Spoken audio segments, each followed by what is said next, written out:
तो अभी भी प्रधानमंत्री नरेंद्र मोदी जी ने ट्वीट किया है। उन्होंने इस हमले पर दुख जताया है, निंदा की है इस हमले की। पीएम मोदी ने इस पर दुख जताया है। देखिए कितना बड़ा आईईडी का ब्लास्ट है, देखिए गाड़ी के परखच्चे उड़ गए। प्रधानमंत्री ने यह भी कहा है कि यह हमला निंदनीय है। उन्होंने कहा है शहीद बहादुर जवानों को हमारी श्रद्धांजलि। प्रधानमंत्री ने कहा है और पूरा देश इन शहीद जवानों को हमारे साथ साथ मेरी पूरी टीम, जी न्यूज़ की टीम और साथ ही साथ मेरे पूरे दर्शक इन शहीदों के प्रति, इनके परिवार के प्रति श्रद्धांजलि देते हैं।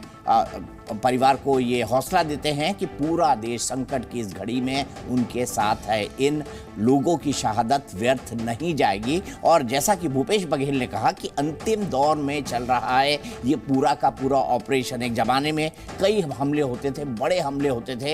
एक हमला मुझे 2013 का याद है जिसमें पूरी की पूरी कांग्रेस लीडरशिप राज्य की उस आतंकी हमले में ख़त्म हो गई थी। तमाम चीज़ों की बात करेंगे, ये भी समझने की कोशिश करेंगे कि भाई ये तो जंगल में रह रहे हैं तो उनके पास आईईडी आता कहां से है, हथियार कहां से आते हैं, क्या चाहते हैं बंदूक के दम पर, कैसे भोले भाले आदिवासियों को मूर्ख बना जाता है। तमाम पहलुओं पर करेंगे चर्चा। मेरे साथ कौन कौन जुड़ चुके हैं मैं आपको बता दूं। मेहमान के तौर पर मेरे साथ कौन कौन जुड़ चुके हैं। मेरे साथ अनुमा आचार्य जुड़ चुकी है, विंग कमांडर अनुमा आचार्य, अगर मैं गलत नहीं हूं, कांग्रेस की राष्ट्रीय प्रवक्ता है। मेरे साथ अरविंद जैन साहब हैं, पूर्व डीजीपी है। थोड़ी देर में मेरे साथ पीके मिश्रा साहब जुड़ेंगे जो कि पूर्व एडीजी हैं बीएसएफ के, और कई सारे नक्सल ऑपरेशन उन्होंने किए हैं। अनुमा आचार्य जी, सबसे पहले आपसे समझना चाहूंगा, आपकी वहां पर सरकार है और सरकार ने काफी हद तक नक्सली हिंसा को थाम लिया है, ये कहा जाए तो गलत नहीं होगा। खुद भूपेश बघेल जी ने कहा कि भाई अब ये लड़ाई नक्सलियों के साथ अंतिम दौर में है। आप क्या जानकारी शेयर कर पाएंगे हमारे साथ? देखिए, ये जो टुकड़ी गई थी ये भी दरअसल नक्सल विरोधी अभियान के तहत ही गई थी और इसके ऊपर ये हमला हुआ है। और आपने देखा होगा कि अप्रैल के पहले सप्ताह में ही 2 बड़े नक्सली पकड़े गए थे, बहुत सारा असला पकड़ा गया था, उनके साथ विस्फोटक सामग्री पकड़ी गई थी। तो इस समय जो डीआरजी है, डिस्ट्रिक्ट रिजर्व पुलिस जो है, वो रिजर्व गार्ड, उसके लोग इसमें शामिल थे और इनका बहुत अच्छा काम वैसे चल रहा है क्योंकि काफी सतर्क है। और ये भी आपको मालूम होगा कि सीआरपीएफ ने वहां पर फॉरवर्ड ऑपरेटिंग बेस बनाए हैं जिसके जरिए और डीआरजी के साथ ये दोनों मिलकर काम कर रहे हैं और उसके कारण काफी कुछ हम देख रहे हैं नक्सली हिंसा काबू में आई है। बहरहाल हम ये जानते हैं कि 489 से ज्यादा हमारे जवानों की मतलब जाने जा चुकी हैं, वो शहीद हो चुके हैं। बहुत सारे सिविलियंस भी शहीद हुए हैं, सैकड़ों सिविलियन शहीद हुए हैं। लेकिन नक्सली जो है वो भी करीब 700 के करीब हमने देखा है कि वो उनको मारा गया है।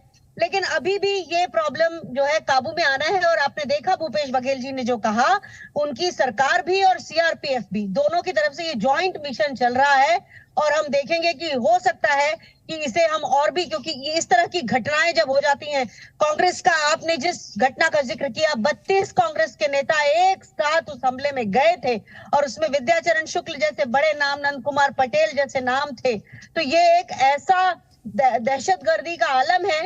हालांकि एक और बात देखने में आती है कि जब ये नक्सल हिंसा कम हुई थी तो 23 मार्च को अचानक वहां अमित शाह जी जाते हैं, एक स्कूल में जाते हैं, बच्चों को चॉकलेट बांटते हैं। तो वो भी हमने देखा कि जब काबू में थी तो ये सब हुआ, लेकिन अचानक जब ऐसा लगता है कि शांति आ रही है तो फिर अचानक इस तरह का हमला होता है।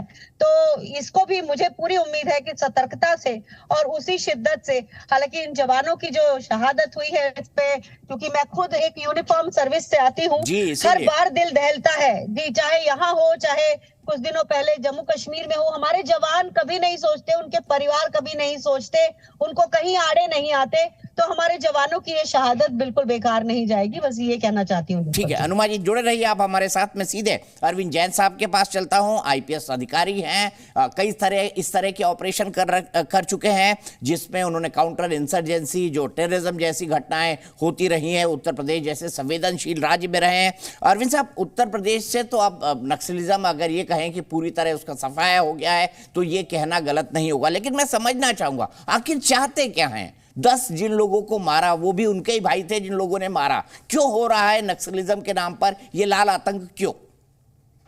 देखिए, ये नहीं चाहते हैं कि क्षेत्र का विकास हो, सड़कें बने, सड़कों को ही कवर देने के लिए, सिक्योरिटी कवर प्रोवाइड करने के लिए सीआरपीएफ और डीआरजी वगैरह की ड्यूटी लगती है जिससे सड़कें बन सकें। ये जो बिल्डिंग कंस्ट्रक्शन मटेरियल है, जो गाड़ियां हैं उन सबको उड़ा ना दें। ये कहने को ये कहते हैं कि हम गरीबों के हक में लड़ाई लड़ रहे हैं, पर अब सबकी समझ में आ रहा है धीरे धीरे, ट्राइबल्स की भी समझ में आ रहा है कि ये कोई गरीबों के हक की लड़ाई नहीं लड़ रहे हैं, तो बल्कि उनके हकों को मार रहे हैं। और गवर्नमेंट जो इंटीरियर एरियाज में जो रेड कॉरिडोर है, सो कॉल्ड रेड कॉरिडोर, उसका विकास करना चाहती है, वहाँ पे सड़कें, पुल और सब संसाधन उपलब्ध कराना चाहती है, स्कूल बनाए जा रहे हैं जिससे कि वहाँ पे शिक्षा का स्तर उठ सके, हॉस्पिटल्स खोले जा रहे हैं, इस सब का विरोध करते हैं।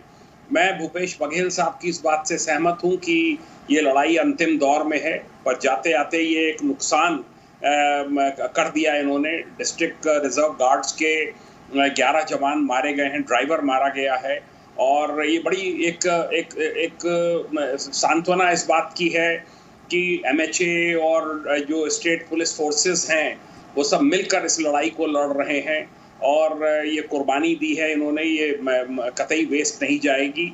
और जो इनके ऊपर और प्रेशर बिल्डअप करना है, पहले आपने देखा होगा बहुत बड़ा एरिया इनके कंट्रोल में आ गया था। मैं आऊंगा अरविंद साहब, मैं ये भी समझूंगा कि इन इलाकों में क्यों, लेकिन इस वक्त पीके मिश्रा साहब मेरे साथ जुड़ गए हैं, एक ADG हैं BSF के, साथ ही साथ काउंटर इंसर्जेंसी के एक्सपर्ट हैं, कई किताबें लिख चुके हैं इस पर। मिश्रा जी, मैं आपसे जानना चाहूंगा इस हमले पर आपकी जो पहली प्रतिक्रिया है एज एन एक्सपर्ट, वो क्या है, क्यों किया गया है, और क्या वाकई छत्तीसगढ़ में अब नक्सल जो है, जो कभी एक जमाने में खौफ और आतंक हुआ करते थे, मुख्यमंत्री कह रहे हैं कि अब ये समस्या अंतिम दौर में है, क्या यही आखिरी झटका है, आप इसे मानेंगे? मैं दीपक जी, मैं क्लियरली बताना चाहता हूं, ये बिल्कुल आखिरी झटका है। अमित शाह जी वहां गए थे, और दांतीवाड़ा मैं कितनी बार गया हूं, और पर्टिकुलरली ये एरिया जो है, आप सुकमा देखिए, कांकेर देखिए, बीजापुर देखिए, दांतीवाड़ा देखिए, नरसिंहपुर देखिए, बस्तर देखिए, कोडागांव देखिए, इस एरिया में पहले क्या प्रॉब्लम नहीं था। नक्सलाइट्स का उपद्रव बहुत था, जो छत्तीसगढ़ था पूरे उनके कंट्रोल में था, पूरा बस्तर जो था और दंडकारण्य जहाँ बिल्कुल उनका गढ़ माना जाता था। लेकिन वहां मैं पॉलिटिकल स्टेटमेंट को ही नहीं दूंगा, लेकिन उसमें जो डेवलपमेंट आया, ये बीजेपी गवर्नमेंट किया या कांग्रेस गवर्नमेंट किया या सेंट्रल गवर्नमेंट किया, मैं उसके बारे में कुछ बताना नहीं चाहता हूं, लेकिन सेंट्रल गवर्नमेंट और स्टेट गवर्नमेंट का कोऑर्डिनेशन पे जो डेवलपमेंट हुआ, अभी मैं सुन रहा था हमारा वक्ता को, जिस तरीके का डेवलपमेंट दांतीवाड़ा में हुआ है, उसमें नक्सलाइट्स जो हैं वो खौफ में आ गया है, क्योंकि वहां कम्युनिकेशन का प्रोग्रेस हो रहा है, दोनों कम्युनिकेशन का, road communication plus wireless communication, air to ground communication, satellite communication, drone communication, helicopter का इस्तेमाल, एजुकेशनल इंस्टीट्यूशन को खोलना और हॉस्पिटल खोलना, और उसके बाद पावर सप्लाई, क्या एंड सबसे अच्छा है कि जो हमारे ट्राइबल्स हैं उस एरिया का, वो पूरे के ट्राइबल्स को जो है वो 7वीं क्लास जो पास किए हैं उनको पैरामिलिट्री फोर्स में CRPF, BSF, ITBP इनमें भर्ती किया गया है, और उनको ट्रेनिंग, और उसके साथ साथ इंडिया रिजर्व बटालियन खोल करके उन्हीं एरिया का जो लड़के युवक और युवती वहां पर रिक्रूट हुए थे, उनको उसी एरिया में ट्रेन करके उन्हीं के खिलाफ लगा गया। उनको पता है कि ये अंतिम क्षण आया है, और ये झटका तो दिया है। मैं जानता हूं जब ये 3-4 महीना कभी कुछ काम जब चुपचाप रहा, शांति रहा, मेरे को पता था कि कोई ना कोई बड़ा आशंका था कि बड़ा इंसिडेंट होने वाला है, ये जरूर है, और ये होने वाला था और हुआ। मैं बताता हूं इसमें, क्योंकि रिटर्न में जब कोई ऑपरेशन में जाते हैं और पता है कि उसी रूट में आना है, एक तो आरोपी के टाइम पर, एक क्या return from operation, you have to be very very very very careful, नहीं तो ये प्रॉब्लम हो जाएगा। लेकिन ड्रोन का अगर इस्तेमाल पहले हो रहा था तो अभी क्यों नहीं हुआ, ये तो SOP में पता लगेगा। Why drone was not used for this. Z News।